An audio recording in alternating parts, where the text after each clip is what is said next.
shocking scenes in Rotherham prove that our civilization is truly broken. 2 hotels where asylum seekers were staying have been attacked, and it doesn't stop there. Let's check this out. Man's got the fire extinguisher and all of that. This is the shocking moment. Anti-immigration rioters broke into the Holiday Inn Express Hotel in Rotherham. Absolutely disgusting. What are these guys doing?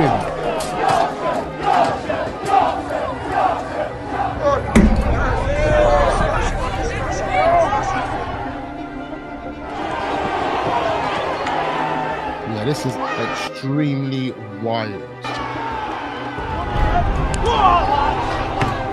Look, piece of short.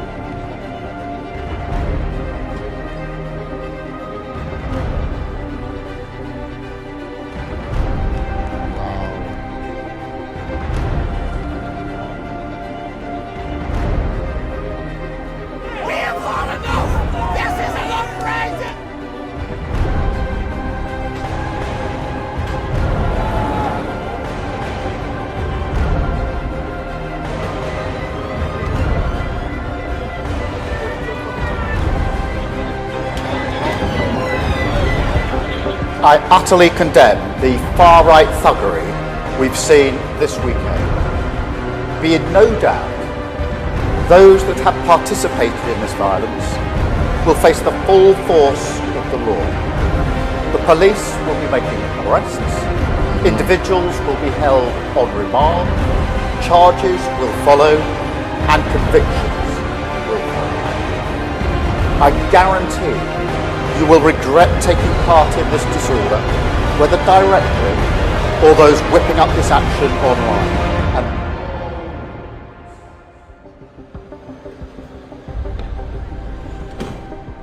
Since last night, there have been 147 arrests across the country.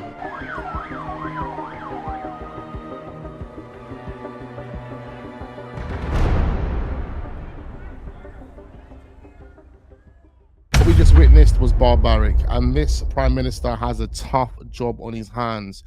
Why has this happened shortly after the election? The situation that took place in Southport was disgraceful, absolutely disgusting, and that young man will be punished. But this retaliation just isn't benefiting anyone. If anything, it's going to make matters worse. First it's Leeds riots, then it's 2 scumbags painted out as victims when really they're criminals, attacking the police, but then they only released the video, the full video, the next day so we could all see it for what it was, but they tried to be biased about it. Then we get one of our soldiers stabbed up on the street because he's in his uniform. And if that ain't bad enough, little babies stabbed up like that. Who does that? Even if it is religious motivated or any other kind of motivation. I don't think it was motivated by religion. Whatever your motivation is to do that, it's just evil. All those things happen, yeah? And not once has our Labour government given any kind of empathy to the public. It's just scripted that they feel that they have to say to keep us compliant and quiet. They go up to Southport for a photo opportunity, lay a wreath. They get heckled. If any decent Prime Minister would have turned around and tried to reassure people, even if he was being heckled, because that's what's called being a man, you know what I mean? But no, he just turns around and walks off and ignores everybody. And then you wonder why people have gone up there and rioted and got angry. I do get her points, but the 3 incidences that she has mentioned that she claims most people are angry about, they're all being dealt with. The young boy is on remand. He probably will be sentenced in October. Then you've got the airport situation with the 2 lads. They're on bail at the moment, so that's being further investigated. And with the soldier, which is also a sad situation, I definitely see the guy in handcuffs. He got arrested, put in the back of the van, and again, another case that is being dealt with, and I'm sure he would get the harshest punishment available. All 3 incidences that you are referring to as to why people are raging and absolutely destroying the country are being dealt with. So why the outrage? Why do we have so many cities that are destroying their own cities, going mad? I've seen racial attacks also taking place. Listening to your people, bruv. You ain't giving us any detail on this piece of that killed these kids.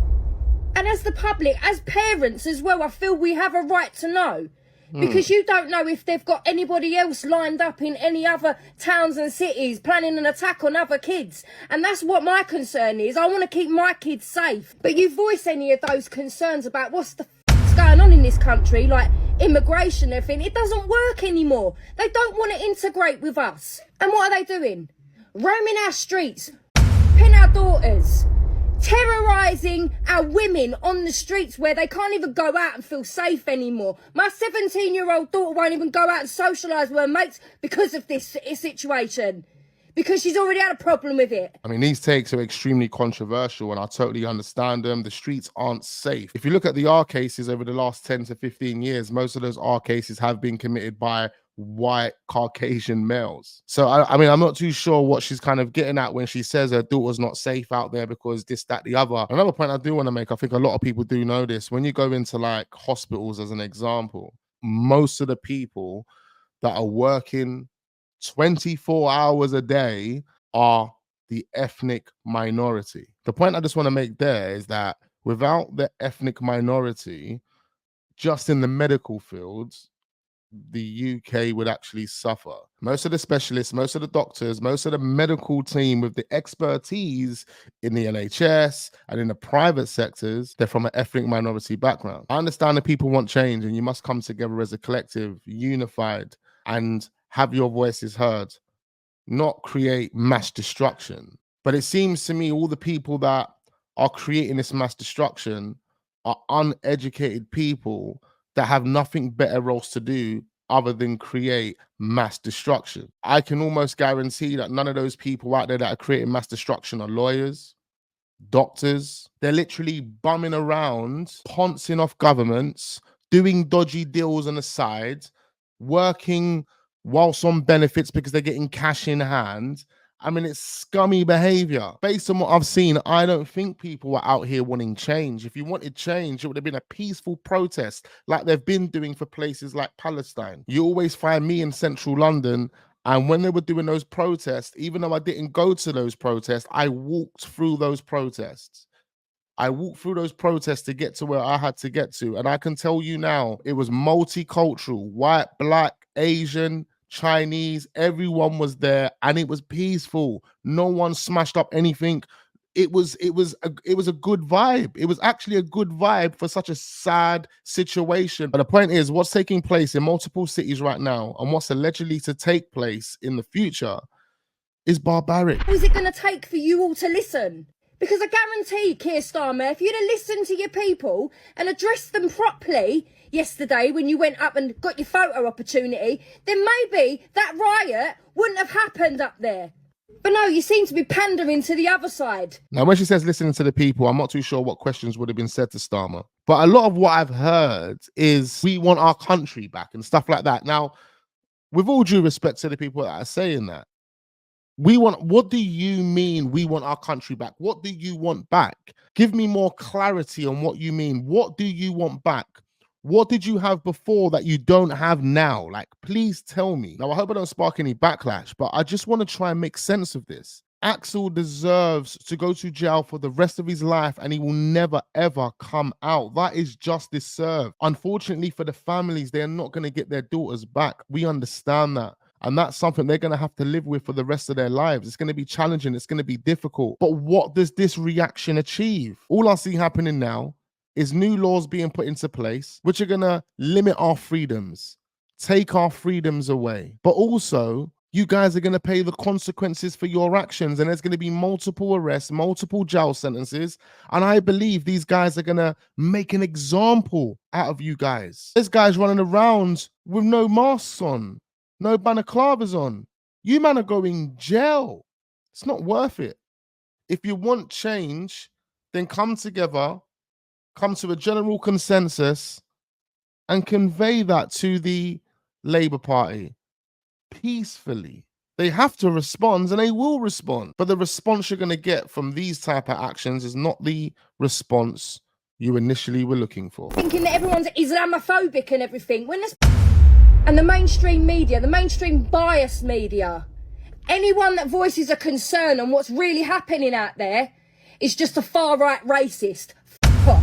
Now, one thing I will say about the media is that they will mislead you to believe whatever they want you to believe. They will create a narrative, they will push that, they will PR it to the whole world, and they will gas everyone to believe something that's not even true. To keep your girls, your daughters, your mothers, your sisters safe on the street, wanting our soldiers, our veterans, be put first before immigrants, because so they flipping should. They should be put way first, way on top of the list before any immigrant comes in this country. Yeah, no, 100%. And I totally agree with what she's saying there. The British people are first on the list. The British people should always be the priority. If we can afford and we've got space to then bring other people in that need our help and need our support, then so be it. But the priority should always be the British people. And our grandmothers and grandfathers deserve to be warm and eat well as well this winter over immigrants.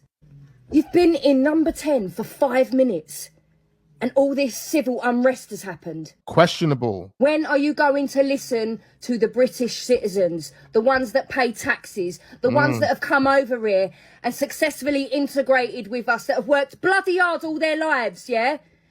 When are you going to listen to the indigenous concerned people? Because that's all we are. We're just concerned and we're standing up for what's right. And that does not make us racist or far right. So if anyone's to blame for all this civil unrest that's going on at the moment, Keir Starmer, go and look in the mirror, mate, because you're the flipping problem. Because you don't listen. You never do listen. You just turn your back and walk away and say nothing. Incompetent, gutless, yellow-bellied. Whoa. That was an extremely controversial and wild take, but there were some points that were valid. As I said, Keir Starmer as the PM, there's a lot of pressure. There is a lot of problems that he's going to have to deal with that have been left by the Conservative. Is he going to be able to deliver? Her reaction is slightly over-exaggerated because he's only been here for 5 minutes, as she's already suggested. It just goes to show you the mess that the Conservative Party have left this country in. Guys, comment down below, let me know your thoughts. It's extremely turbulent times at the moment. I hope every single one of you stay safe. Make sure you do hit the like button, subscribe to the channel if we are newly watching, and I look forward to seeing you guys on the next one.